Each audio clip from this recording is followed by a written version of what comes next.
All right, you're welcome to Adbond Real Estate Insight. And what is the purpose of Real Estate Insight? So the purpose is that we have a lot of team members in different parts of the world that doesn't have background about real estate, even in our physical office, that we really want to give those core insight of real estate, so that when they are speaking, people will think they have MSc in real estate background. So let's go to the topic for today. So the topic says effect of environmental planning before allocation on development. And before I start the training, I asked some of our staff in here that do they have any of their maybe family themselves, maybe that have bought property in different organizations, and then they did not get allocation, and how do they feel about it? Because one of the core motive at Adbond is that if you buy land from us, allocation is based on engagement. Either you are engaging in agric or you are ready to start building homes immediately for our sites that are ready for home, and we make series of provision that will make you feel comfortable with what you are buying, and we'll give you an extensive understanding on most of the reason why they delay the allocation for environmental planning and the impact on the environmental development. So now let's start with this three keynote question that says, number one, if you say yes to just one of these three keynotes, then you need to give me full attention and stay till the end of the training. Are you bothered about buying land and landed property without getting allocation immediately? Most of the time we have unit apartments, and you will pay for unit apartments maybe before they complete the unit apartment, and they will not say this is your own. They won't say this is your own flat until you complete your payment, and then at the end they will now say, okay, you are getting, and you see all the reason behind it. So number two is, do you ensure your motive? You need to have a motive when you are making an investment decision in real estate. Your motive of purchase aligns with the vision, mission, and purpose of what you are buying. Every real estate organization have their mission, their vision, what they stand for. Let me use the word what they stand for. And you need to, if you understand this, before you make your financial commitment, you will find a core alignment before going into search. Why the last one say, do you agree that real estate takes time before it materializes into urban community or city you desire? So if you say one yes to any of the three, kindly accord me your attention. And then we're going to start with this opening code that says, plan, count the cost, and implement cost based on the plan, by Oluwagbemiga Adekoya. There is a particular book they brought for us about real estate. I think we bought two, so I gave one to Mr. Felix. I know that he might have also get it from the book as well. So, and that's where I come about this statement that says planning is so important. Counting your costs in the direction of the plan is so vital. You may not have access to all the money, but it's just good that, okay, I've drawn the cost of, if I'm building 2-bedroom flats, the cost is for foundation is 2,000. So can I start with foundation? The cost from foundation to lintel is 3,500. Okay, can I maybe if I do this one in 2 months, I'll do the other one in 6 months time, so that it helps you to follow your plan according to the right implementation required. So now, what is environmental planning? It's a big definition, but I'll break it down during my explanation. It is the process of facilitating decision making to carry out land development. Everything we are doing in real estate is to turn a forest to something villa owners desire. Desire might be agric, desire might be housing, desire might be industry, depending on any harm your organization is trying to project to customers that they can do. Carrying out land development with the consideration given to natural environment. I think there was a time we're saying that if you look at some environments, they don't even bother planting trees. They didn't bother planting flowers, and all these things will add beauty to you. Do you notice that you go to some places, you go and stand beside flower, and then you start snapping yourself? Why do you now eliminate it in your own place? So these are little things that we need to also put into consideration. Then social, we said something about, because we are selling land to Southwestern, we do party a lot. Make sure that we create space within this community that people can come and do partying. We also look at political impact. We say something that our government love land to have CFO before you start building, so that they will understand that you conform with the environmental order that they have given. So that if you are building in a particular place, before they can issue CFO, they know that that place is meant for that. So it shows that you also obey the rule of political and economic. When you say economy, we are talking about GDP. Before, in our site, there is no pineapple. We are now bringing pineapple out of it. There is no egg.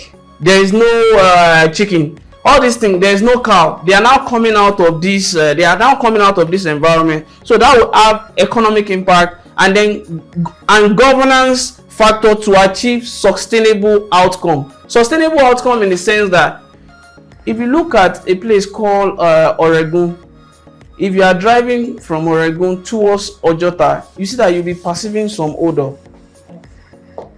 Our city development should not have resulted into things like that. It should have been something that, as we are building sustainable environment that will cater to control things like that. And those are the things that environmental planning need to put into consideration.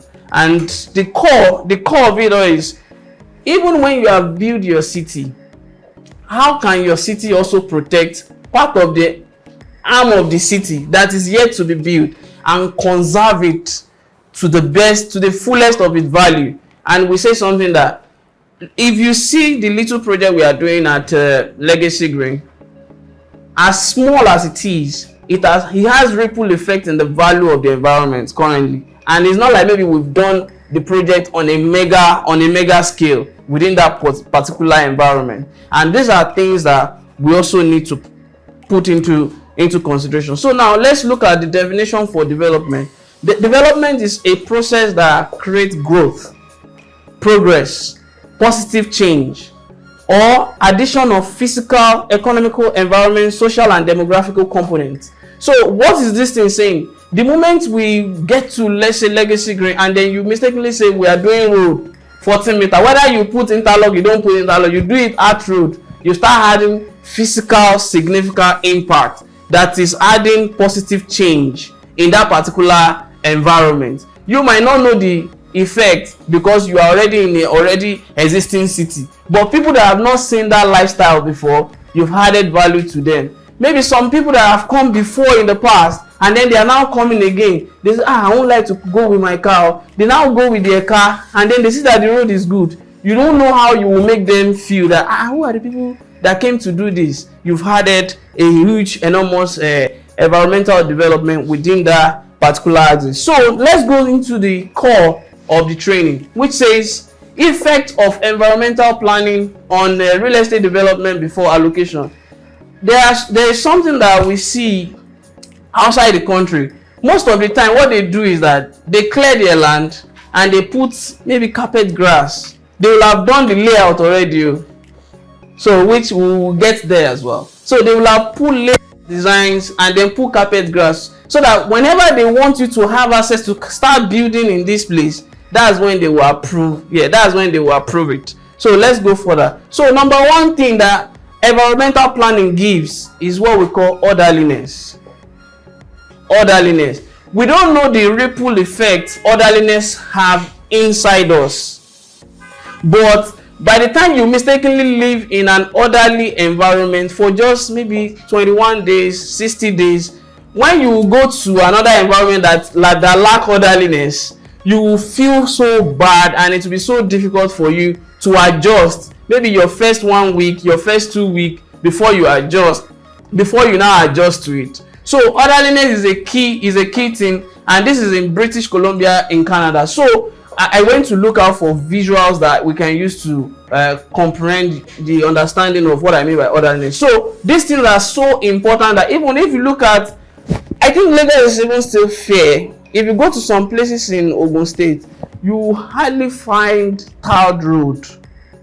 and everything is just, if you carry your car well cleaned, by the time you are bringing it back, it will become otherwise. So, and these are all the things that we need to also consider, that before we allocate to people is playing as a huge role.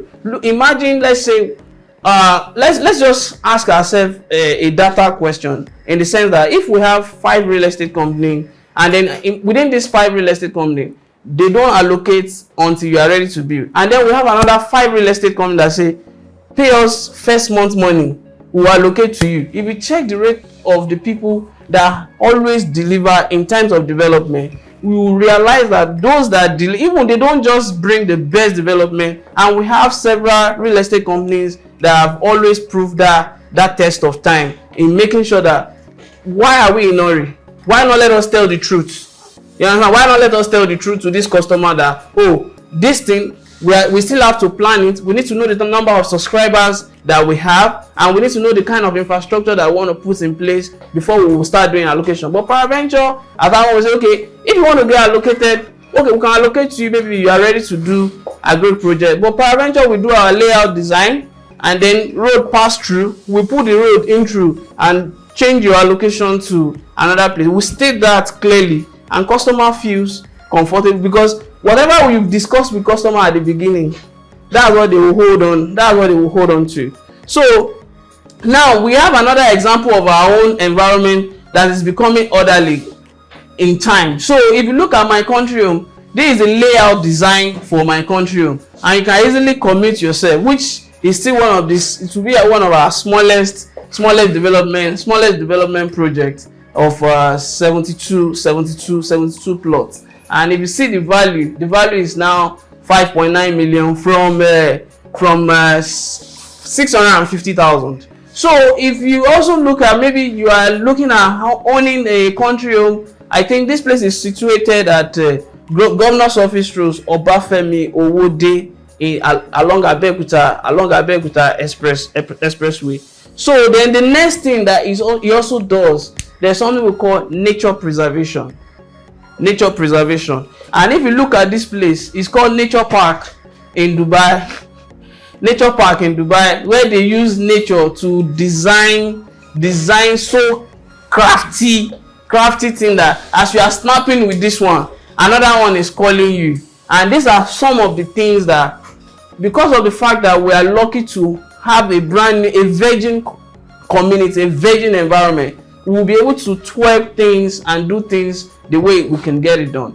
If you also look at this Central Park in New York, US, so you know, when they realize that we've built all the land, and we still need to keep see the way they reserve nature at the center of buildings that would diffuse enough oxygen, and not just about oxygen, that also had aesthetics, and then nature, environmental conservation, sustainable environmental conservation into their community. And that's why we call it legacy green, and that's why we will not allow green to be out of our project as well. So number 3 is land use policy. And in land use policy, this is where our chief designing team, they bring the layout, design, and creativity into the equation. And then if you study this chart, you see that you see different colors.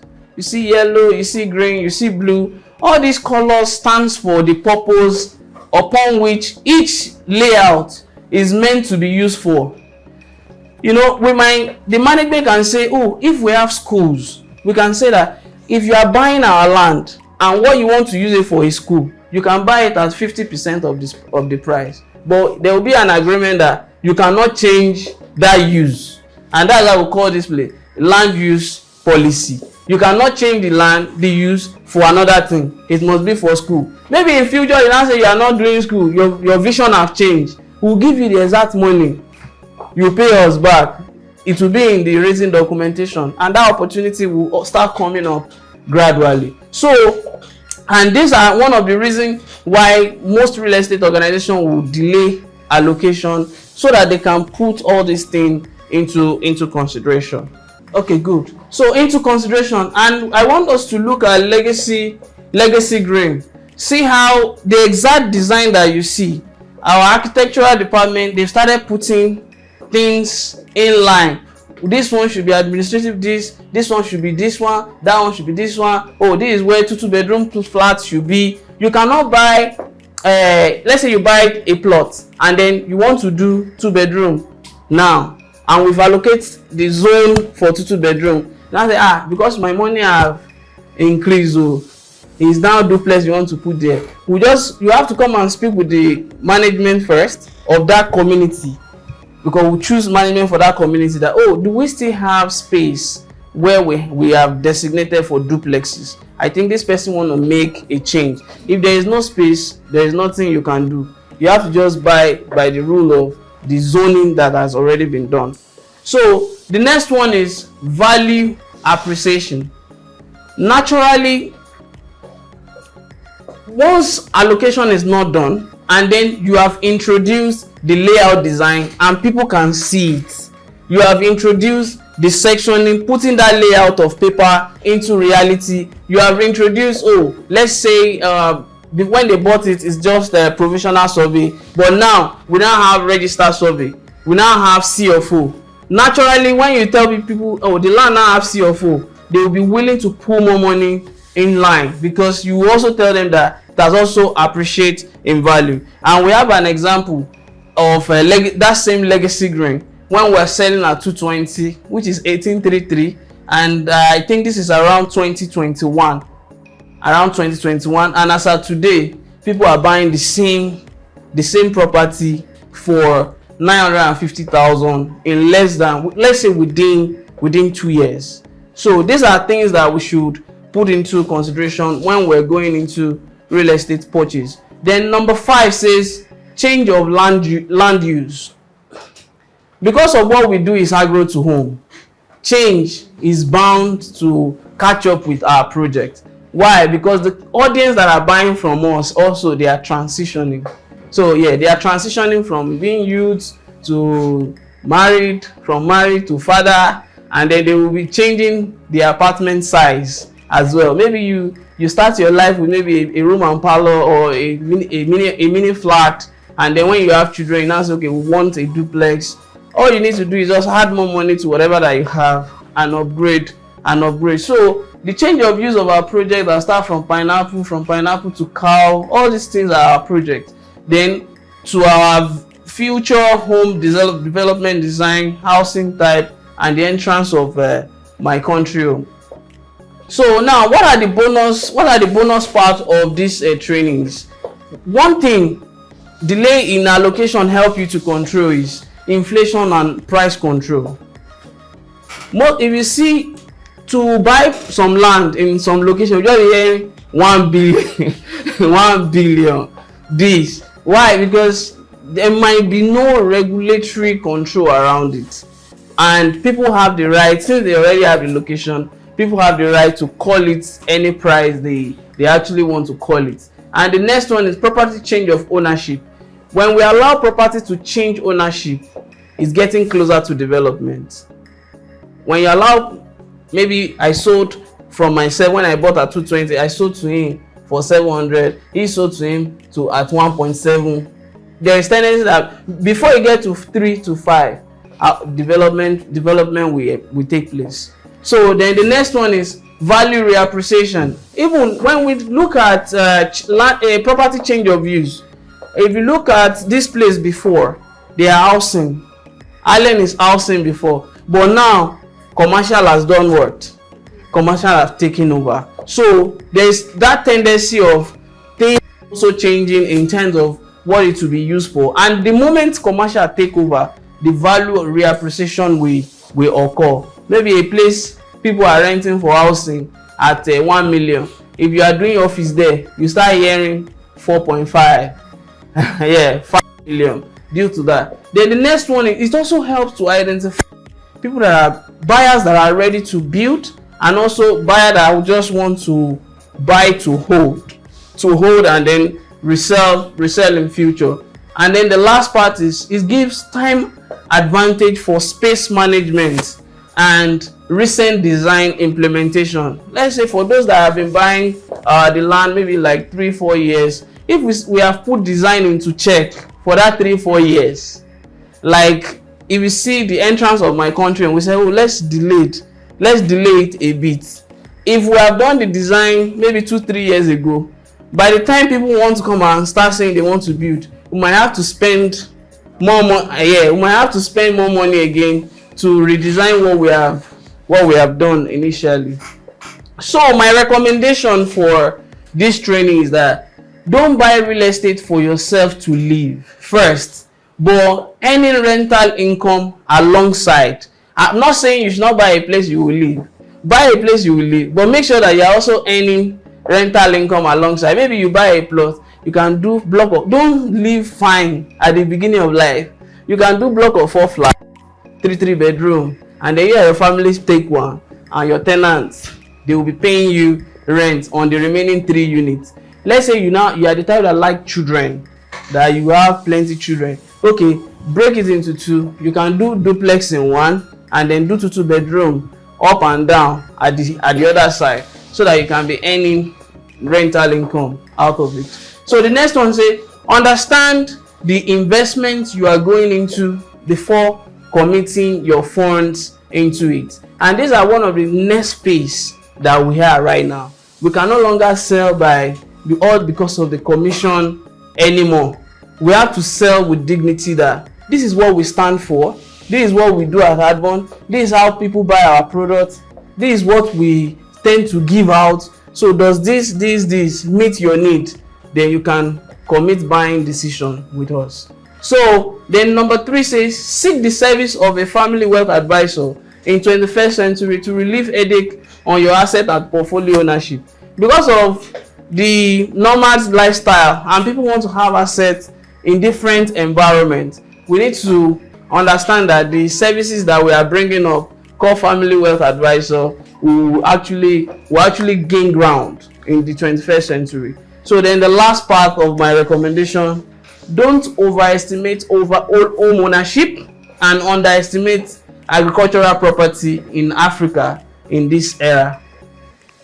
So my conclusion quote says, if you fail to plan, then you have planned to fail already, by Benjamin Franklin. So if you have maybe something new you've learned, you can put it at the comment section below. If you also have maybe one question or the other, why not? You can also put it at the comment section. Maybe if you have a contribution. Thank you so much for staying till the end of the training. See you next week.